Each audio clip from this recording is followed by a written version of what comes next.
পণ্যের দামের ঊর্ধ্বগতিতে এখন বেশ হিমশিম খেতে হচ্ছে নিম্ন আয়ের মানুষদের।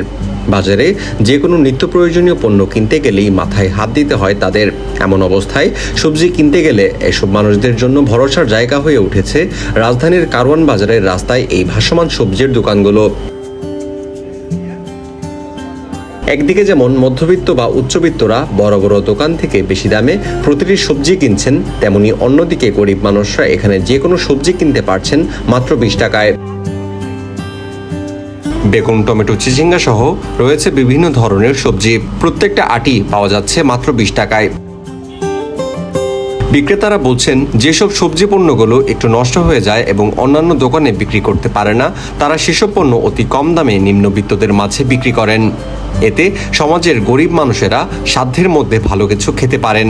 এতে করে গরিব মানুষরা যেরকম ভাবে খেতে পারছেন, তেমনি তাদের মতো বিক্রেতাদেরও কিছুটা আয় হচ্ছে।